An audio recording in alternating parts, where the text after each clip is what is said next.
Avropa İttifaqı ilə Ermənistan arasında açıqlanan yeni tərəfdaşlıq gündəliyi regionda ciddi rezonans doğurub. Sənədin mahiyyəti iki tərəfli əməkdaşlıqdan ibarət olsa da, burada yer alan Azərbaycana qarşı bəzi ifadələr nəinki siyasi balansı pozur, hətta post-münaqişə dövrünün reallıqlarını da təhrif edir. Bakı bu sənədi təkcə qərəzli yanaşma deyil, həm də sülh gündəliyinə birbaşa təhlükə kimi qiymətləndirir. Üstəlik, Avropa İttifaqının real mövqeyi ilə bəyan etdiyi sülh dəstəyi arasında ciddi ziddiyyət yaradır. Sənəddə yer alan və ən çox narazılıq doğuran məqam isə Dağlıq Qarabağda hərbi əməliyyatlardan sonra ermənilərin didərgin salınması ifadəsidir. Bakı bununla bağlı sərt mövqe ortaya qoyub. Azərbaycan tərəfi bu yanaşmanı absurda bərabər hesab edir. Çünki 2023-cü ildə keçirilən dövlət suverenliyinin tam bərpası əməliyyatından sonra bölgədən çıxmaq qərarını ermənilər özləri veriblər. Bundan öncə Xocalı və Yevlaxda erməni icmasının nümayəndələri ilə dialoq aparılıb, reinteqrasiya üçün geniş imkanlar təqdim edilib. Rəsmi Bakı bildirir ki, bu prosesdən imtina edən tərəf məhz Ermənistan olub. Avropa İttifaqı sənəddə Dağlıq Qarabağ terminindən də istifadə edir. Halbuki təşkilat regionda yeni reallıqları qəbul etməli olduğu halda illər əvvəl siyasi xəritədən silinmiş anlayışa istinad edir. Bu isə Azərbaycanın suverenliyinə hörmət prinsipi ilə açıq şəkildə ziddiyyət təşkil edir. Ekspertlər hesab edirlər ki, Avropa İttifaqı bu yanaşmanı davam etdirərsə, bunun Azərbaycanla münasibətlərə təsiri qaçılmaz olacaq. Bu yalnız iki tərəf arasında əməkdaşlıq layihələrində durğunluq yaratmayacaq, həm də Avropa İttifaqının diqqət yetirdiyi kommunikasiya dəhlizləri məsələsində əlavə gərginlik yarada bilər.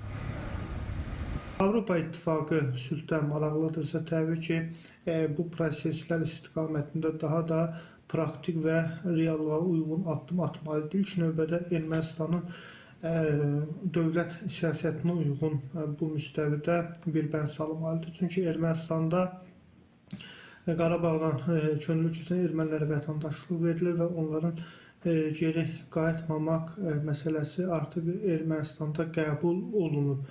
Və Baş nazir Nikol Paşinyan da bu müstəvidə ciddi açıqlamalar var. Amma Avropa İttifaqı görünür bəzi erməni lobbi mərkəzlərinin birbaşa istəyi ilə bu məsələni yenidən gündəmə gətirir. Ermənistan siyasi himayə altına almaqla bir növ Ermənistan regionda yenidən düşmənçilik ab-havası yaradır.